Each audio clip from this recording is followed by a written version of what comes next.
Welcome back everyone. Programme में आगे बढ़ते हैं और बात करते हैं बच्चों के हवाले से। मैं एक ही मिसाल को बार बार जो है वो कोट करती हूँ। मैं इस यहाँ पे भी एक एग्जांपल जो है वो कोट करना चाहूँगी। मेरी एक बेस्ट फ्रेंड है, उसकी बच्ची नर्सरी में पढ़ती है और उसके मार्क्स मेरा ख्याल है कम आए हैं फर्स्ट टर्म या सेकेंड टर्म के एग्ज़ाम्स में। तो वो मुझे पूछ रही थी कि कोई ट्यूशन है या मैं इसको कैसे ठीक कर सकती हूँ।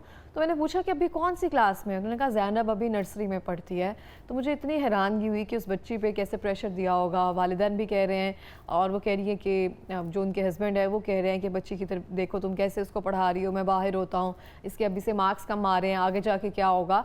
तो इतना ज़्यादा हम बच्चों से अभी से उन पे स्ट्रेस देना शुरू कर देते हैं। उनके टीचर्स पे, स्कूल में हम कुछ ना कुछ जो है करके उन पे करते हैं। बल्कि बच्चों को किस तरह से हम फ्रीली पढ़ा सकते हैं उनकी मर्ज़ी के मुताबिक।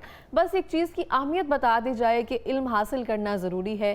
बेसिकली इल्म क्यों हासिल किया जाता है, हम क्या कर सकते हैं इससे, बाकी उनकी जहन पर और जो उनकी कैपेसिटी है उन पर छोड़ दिया जाए, ना कि जितना हो सके उन पर बर्डन डाला जाए। इस हवाले से बात करेंगे। हमारे साथ मौजूद हैं खाना मनसा शहजादी साहिबा, जो कि teacher trainer and parents educator हैं। अस्सलाम वालेकुम। वालेकुम अस्सलाम। कैसी हैं आप? अल्हम्दुलिल्लाह बहुत अच्छी लग रही हैं आप। थैंक यू सो और मच। खाना, मैं आपसे जानना चाहती हूँ कि ये सिलसिला आपने कब आगाज़ किया, इसको कब शुरू किया, कब आपको लगा कि बच्चों पे स्ट्रेस जो है वो ज़्यादा आ रहा है पढ़ाई का और वालिदैन जो है इस चीज़ को समझ नहीं पा रहे हैं? देखिए, मैं 2019 से इस सिलसिले के ऊपर काम कर रही हूँ। मैं एज आ टीचर्स ट्रेनर भी काम कर रही हूँ और पेरेंट्स एजुकेटर भी। मेरे पास बहुत से ऐसे मसाइल टीचर्स की तरफ से भी आते हैं और पेरेंट्स की तरफ से भी आते हैं। और जब मैंने रिसर्च करना शुरू किया और डिफरेंट टॉपिक्स के ऊपर जो भी मुझे प्रॉब्लम्स नज़र आती थी, गैप नज़र आते थे, तो उनके ऊपर मैं बाकायदा तौर पर रिसर्च करती हूँ। उसके बाद कोई रिज़ल्ट जो मेरे पास आते हैं उसके मुताबिक मैं अपने पेरेंट्स को भी और टीचर्स को भी गाइड करती हूँ। जब ये एक सिचुएशन, जैसे अभी आपने एक सिचुएशन मेरे सामने रखी कि पेरेंट्स जो हैं वो बहुत ज़्यादा कॉन्शियस हैं बच्चों की स्टडीज़ को लेके, और वो प्ले क्लास से ही स्टार्ट कर देते हैं कि बच्चे को अभी राइटिंग नहीं आ रही, जबकि उसकी बेसिक चीज़ें जो हैं उसकी लैंग्वेज डेवलपमेंट के ऊपर होती है। हमारा जो अर्ली चाइल्डहुड केयर एजुकेशन है वो 4 डोमेन्स के ऊपर जो है वो पूरा उसका सर्कल बना हुआ होता है, जिसमें उसकी सबसे पहले फ़िज़िकल डेवलपमेंट होती है। फ़िज़िकल डेवलपमेंट में हमारा जिस्म का बढ़ना, हाथों का जिस्म का बढ़ना, और सेकंड हमारे दिमाग का बढ़ना, उसमें याददाश्त किस तरह से रहेगी। फिर उसके बाद बच्चे की कॉग्निटिव डेवलपमेंट है कि उसने अपनी जो चीज़ें याद की हैं उसको किस तरह से अपनी लाइफ में इम्प्लीमेंट करना है, उसका शऊर कैसे बेदार किया जा सकता है, उसको सही और गलत में फ़र्क कैसे सिखाया जा सकता है। इसके बाद थर्ड जो आता है हमारे पास, वो आता है सोशल एंड इमोशनल डेवलपमेंट। बच्चे सोशल किस तरह से हो सकते हैं, इमोशनली स्ट्रॉन्ग कैसे किया जा सकता है उनको, और उनकी जो सोशल सर्कल है उसको पॉजिटिव कैसे बनाया जा सकता है, इसके बारे में बच्चे को एजुकेट किया जाए। लास्ट में हमारे पास आता है लैंग्वेज डेवलपमेंट। अब लैंग्वेज डेवलपमेंट के बाद ज़्यादा फोकस हमारे पेरेंट्स करते हैं, बाकी हमारी 3 डोमेन्स को ऐसे निगलेक्ट करते हैं जैसे करने का हक होता है।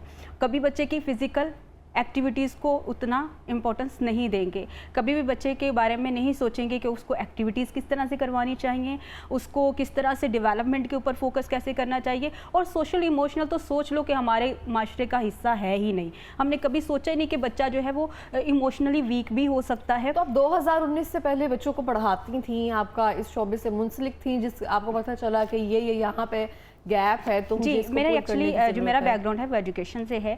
मैं एज अ टीचर मैंने पहले काम किया, उसके बाद मैंने फिर एज अ बुक राइटर काम कर रही हूँ। अभी मैं बुक राइटर और उसके साथ मैं टीचर्स को ट्रेनिंग करवाती हूँ, डिफरेंट स्कूल्स में पूरे पाकिस्तान में जाती हूँ। अभी मेरा रिसेंट जो था वो KPK में था, जहाँ पे हमने टीचर्स की ट्रेनिंग करवाई। टीचर्स को ट्रेनिंग किस तरह की दी जाती है? हम देखते हैं यहाँ पे, अगर आपने पहले कहीं पढ़ाया होगा, यही हमारा एक्सपीरियंस काउंट होता है, तो अब उनको कैसी ट्रेनिंग जो है वो प्रोवाइड की जा रही है? अब हमारी बुक बेस्ड ट्रेनिंग हो रही है डिफरेंट एरियाज़ में। इसके साथ जो है जो उनकी प्रॉब्लम्स हैं, हर एरिया की, हर क्लास की, हर बच्चे का मसला मुख्तलिफ होता है। अब उसको किस तरह से टैकल, के मसले को कैसे हल किया जा सकता है। मेरे पास एक पिछले दिनों एक जो जहाँ पे मैं ट्रेनिंग के लिए गई थी, मेरे पास एक सवाल आया कि मेरे पास जो बच्चे पेरेंट आया, एक 1 क्लास का स्टूडेंट था, और उसने कहा कि मेरे बच्चे को कोई लिखी हुई स्टेटमेंट पढ़ी नहीं जाती है।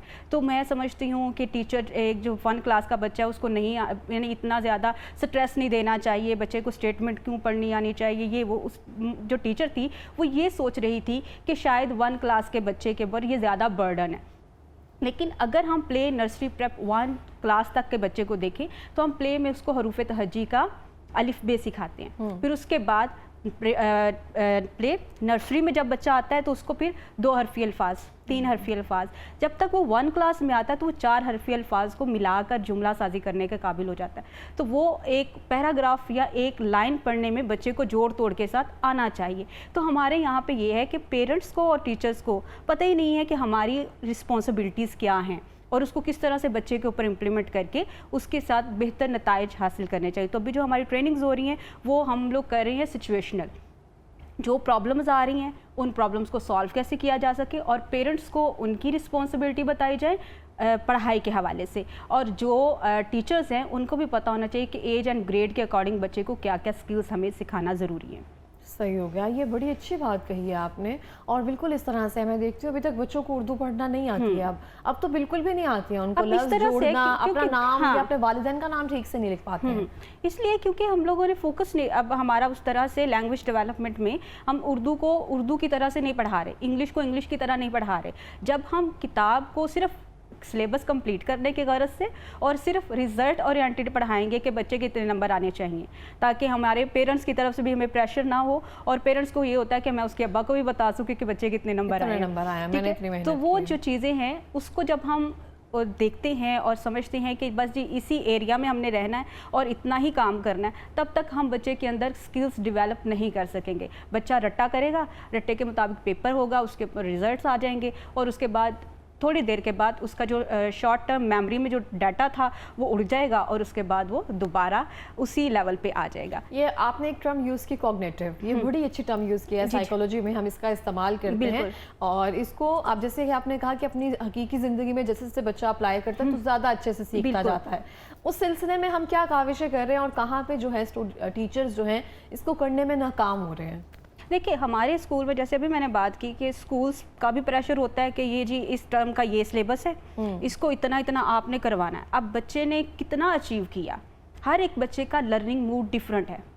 हर बच्चा जो है, हार्वर्ड गार्डनर की एक रिसर्च है, उसने कहा है कि मल्टीपल इंटेलिजेंस का, कि हर बच्चे का लर्निंग एटीट्यूड डिफरेंट है। हर बच्चा जो है वो लर्निंग मूड उसका डिफरेंट होता है कि वो किस मूड में क्या सीख सकता है। और हमारी किताब के शुरू में ही ऑब्जेक्टिव सेट कर दिए जाते हैं कि ये बच्चे ने इस क्लास में इस चैप्टर के लिए ये सीखना है। जब हमारे टीचर्स और पेरेंट्स उसके ऊपर फोकस नहीं करते हैं और ऑब्जेक्टिव्स के ओरिएंटेड काम नहीं करवाते तो हमारा कॉग्निटिव भी एक्टिव नहीं होता है। हमारा कॉग्निटिव कब एक्टिव होता है? जब हम बच्चे को कोई टास्क देते हैं और कहते हैं कि इसके बाद मैंने आपसे ये काम करवाने हैं। वहाँ पे क्या होता है, बच्चे की मेमोरी स्ट्रांग होती है, फिर वो उसको रिपीट करता है, रिपीट करने के बाद वो उसकी शॉर्ट टर्म मेमोरी से लॉन्ग टर्म मेमोरी में उसका जो डाटा है वो शिफ्ट हो जाता है, जिसकी वजह से वो बच्चा बेहतर तरीके से नताइज हासिल करता है। इसी के साथ जब कॉग्निटिव डेवलपमेंट उसकी हो रही होती है, उसी दौरान बच्चा सोचता है, समझता है और इम्प्लीमेंट करता है अच्छा और बुरा क्या है। 2 ऑप्शन हमेशा बच्चे के पास होते हैं, अगर मैं ये करूँगा नुकसान होगा, यानी उसके हाथ में नाइफ़ है, अगर वो उसको एहतियात के साथ इस्तेमाल करेगा तो वो बेहतर तरीके से फ्रूट को कटिंग कर सकता है, और अगर उसको बेहतियाती के साथ करेगा तो अपने हाथ को भी कट कर सकता है। तो ये कॉग्निटिव है जो उसको बताता है कि किस तरह से किस चीज़ का रिज़ल्ट क्या निकलेगा। तो इसमें कॉग्निटिव डेवलपमेंट के हवाले से अगर हम पेरेंट्स को और टीचर्स को दोनों को गाइड करें तो बच्चे के पास 2 ऑप्शन होते हैं, और उसको ओपनली डिसीजन लेने दें। जब बच्चा खुद अपने डिसीजन लेना शुरू करता है तो वो फिर आगे चल के अपनी ज़िंदगी में बेहतरीन तरीके से कामयाब होता है। तो टीचर्स को इस सिलसिले में हम कितना सिखा सकते हैं और टीचर्स जो है अपना क्या किरदार अदा कर सकते हैं बच्चों की इस तरह की तरबियत करने में? क्योंकि अब तो बहुत ज़्यादा मुझे लगता है ये ख़त्म होता जा रहा है। जैसे कि आपने कहा सिर्फ ये सिलेबस ख़त्म करवाने की गर्ज से रह गया हुआ है, एक इस क्लास के ग्रेड्स अच्छे आ रहे हैं, बस यही रह गया है। देखिए सिंगल नेशन करिकुलम है, नेशनल हमारे गवर्नमेंट ने जो हमारे लिए करिकुलम का फ्रेमवर्क डिज़ाइन किया उसमें अर्ली चाइल्डहुड यानी 0 से 8 साल के बच्चे जो है, जीन पियाजे की ये रिसर्च है, उसने कहा है कि ये बहुत ही ख़ास साल होते हैं जिसमें 0 से 8 साल के बच्चे के लिए हमें प्रॉपर डिज़ाइन करनी चाहिए चीज़ें। उसी को मद्देनज़र रखते हुए हमारे 3 साल से लेके 8 साल के बच्चे के लिए प्रॉपर फ्रेमवर्क हमारी गवर्नमेंट हमें प्रोवाइड किया है, जिसमें इन 4 डोमेन्स को भी इंक्लूड किया गया है। उसके बाद 4 C's को इंक्लूड किया गया है। फिर इसके बाद स्ट्रीम एजुकेशन को इंक्लूड किया गया ताकि बच्चे इन तमाम एरियाज़ के ऊपर अच्छे तरीके से काम से। अब इसमें क्या चीज़ें शामिल हैं? हमारा क्रिएटिविटी होती है, कोलैबोरेशन होती है और कॉग्निटिव डेवलपमेंट होती है। तो इस तरह से हमारा जो है प्रॉपर तरीके से इसको डिज़ाइन किया जाता है ताकि बच्चे। कोलैबोरेशन किन के साथ होती है? कोलैबोरेशन बच्चे की आपस में, जैसे ग्रुप स्टडी है, जैसे ठीक है, जैसे ग्रुप स्टडी, हाँ। तो इसमें क्रिएटिविटी है, जैसे कि बच्चे को कोई टास्क दिया जाता है जिसमें कलरिंग हो सकती है, आर्ट वर्क हो सकता है, बच्चे का कोई भी आइडिया बच्चे के साथ जहन में आया तो उसको शेयर कैसे करेगा। तो इस तरह की कुछ एक्टिविटीज़ जो है वो डिज़ाइन करके, तो गवर्नमेंट ने जब हमारी पॉलिसी बनाई फिर हमारी किताब में उसको इम्प्लीमेंट किया। एनओसी के, यानी अगर हमारी किताब में ये तमाम एरियाज़ जो कि हमारी गवर्नमेंट ने दी हैं किताब में शामिल नहीं होंगी तो किताब जो है उसको एनओसी नहीं मिलता है। ठीक है, तो अब हमारी किताब में भी ये शामिल है और इसके ऊपर हम बहुत ही माइक्रो लेवल पे ऊपर काम कर रहे हैं। हमारी अभी ई लर्निंग के ऊपर काम हो रहा है। हर किताब के साथ QR कोड हैं, उसको स्कैन किया जाता है। उसमें मैं वीडियोस भी बनाती हूँ जिसमें हम टीचर्स के लिए अलग वीडियोस बना रहे होते हैं कि आपने इस पेज को पढ़ाना कैसे है, और इसमें 4 डेवलपमेंट कोर एरिया जो अर्ली चाइल्डहुड केयर एजुकेशन के, उसको किस तरह से इम्प्लीमेंट किया जा सकता है। फिर उसके बाद वही हमारा पेज होता है, उसमें पेरेंट्स के लिए हम अलग से बनाते हैं।